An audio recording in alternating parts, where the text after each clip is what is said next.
So, good morning, students. Now, today we will continue the chapter number first of civics.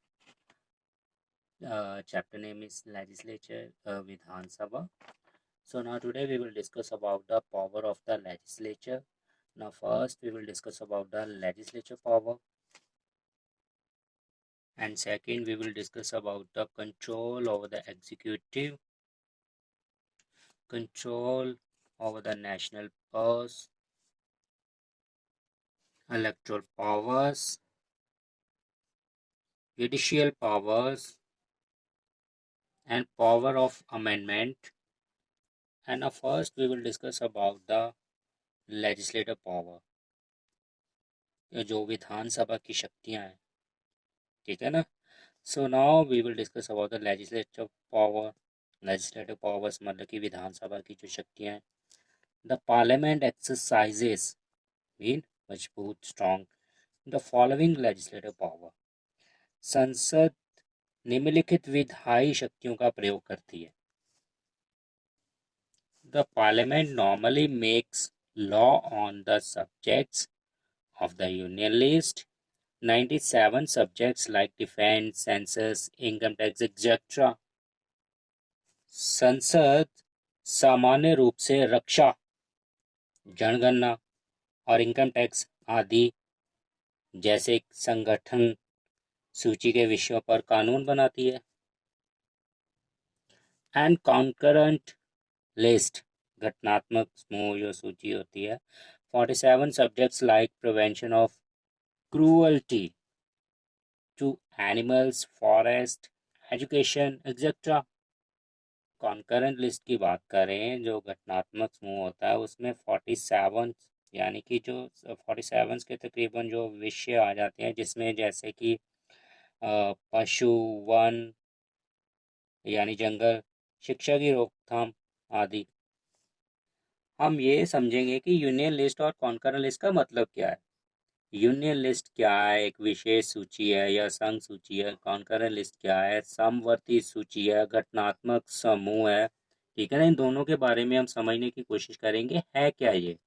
So first है union list.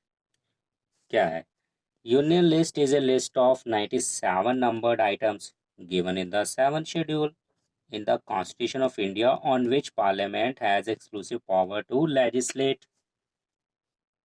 Union list main संघ सूची या विशेष सूची भारत के संविधान में 7वीं अनुसूचित में दी गई. इसमें 97 गिने चुने जो आइटम्स, जो वस्तुओं की एक सूची है जिस पर संसद को कानून बनाने की विशेष शक्ति है. ठीक है, उसके पास विशेष पावर है. Now we will discuss about the concurrent list. मतलब कि जो घटनात्मक समूह है या जो समवर्ती सूची जिसे हम कहते हैं, वो है क्या. Concurrent list is a list of 52 items given in the 7th schedule to the Constitution of India. It includes the power of the considered by both the union and the state government. मतलब क्या है, भारत के संविधान की 7वीं अनुसूची में दी गई जो 52 आइटम्स जो वस्तुएं हैं उनकी एक सूची है. इसमें केंद्र और राज्य की विचार की जाने वाली शक्तियां शामिल होती हैं. Now we will discuss about the second point. The concurrent list mean मतलब घटनात्मक समूह. Items both the parliament and the state legislature can make law. मतलब कि जो घटनात्मक समूह वाली जो आइटम्स होती हैं, जो चीज़ें होती हैं, उनमें संसद या राज्य विधानसभा दोनों कानून बना सकते हैं. But if the union law clashes with the law made by the state legislature, when the union law will prevail. अगर संघ राज्य विधान मंडल द्वारा बनाए गए कानून के साथ टकराता है तो संघ कानून बनाने में प्रबल होगा. And now we will discuss about the third point. Ordinance मतलब कि अध्यादेश जो हुक्म होते हैं जो जारी किए जाते हैं. Ordinance issued by the president in the absence of the session of the parliament has to be approved by the parliament within 6 weeks of the date of the reassembly of the parliament. संसद के स्तर यानी कि session की गैर हाजिरी में राष्ट्रपति द्वारा जारी किए गए हुक्मों को संसद द्वारा संसद के साथ दोबारा जोड़ने के लिए डेट 6 वीक के अंदर अंदर प्रवान किया जाता है।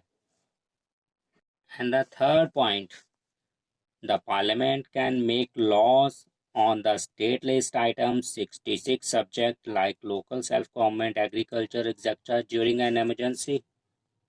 मीन टू से संसद आपातकाल यानी कि एमरजेंसी के दौरान राज्य की विशेष सूची पर, जैसे कि लोकल सेल्फ गवर्नमेंट यानी कि जो स्थानीय स्वय सरकार होती है, कृषि आदि के विषयों पर कानून बना सकती है। Next point is the Parliament can make law on the subjects of the state list if the Rajya Sabha passes a resolution and requests the Parliament to do so। मतलब संसद राज्य सूची के विषयों पर कानून बना सकती है यदि राज्यसभा किसी भी मसले को पास करती है ना, और संसद में ऐसा करने के लिए गुजारिश करती है। So it can make law on the subject not mentioned in any of these three lists। मतलब इन तीन विषयों में से किसी में भी नहीं बताए गए विषयों पर कानून बना सकते हैं।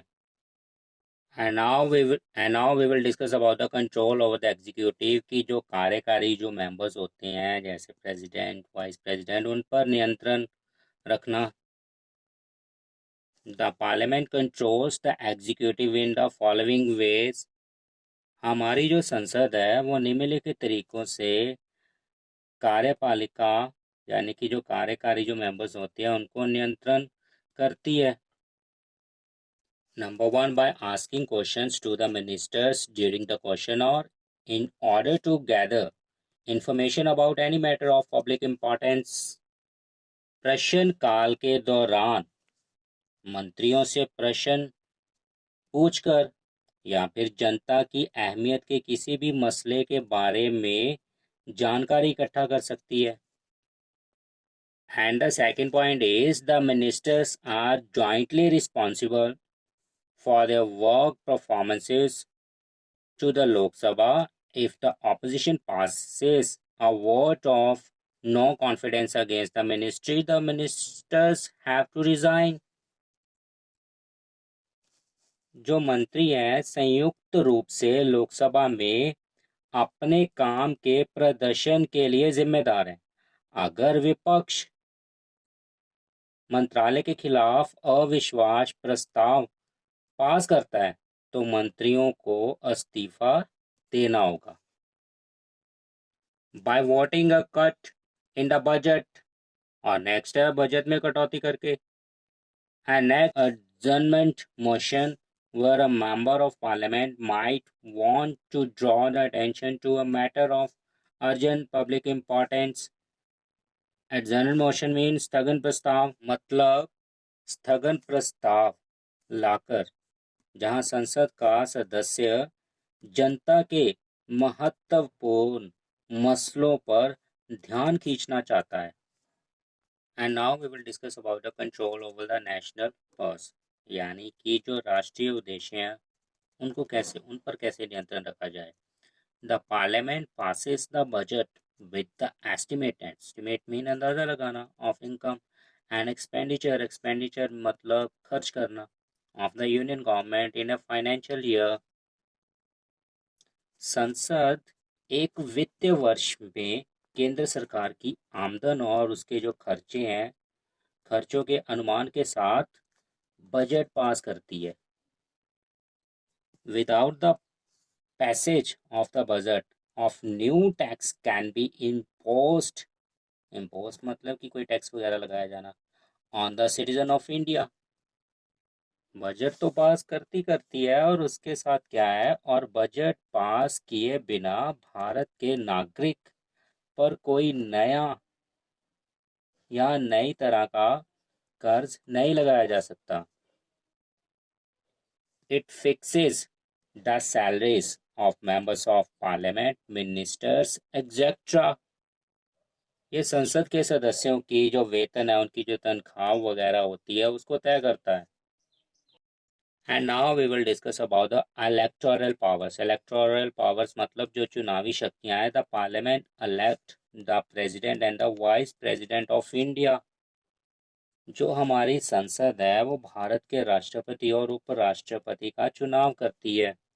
And now we will discuss about the judicial power. जो अदालती शक्तियां होती है. The parliament can impeach the president of India if he acts against the constitution of India.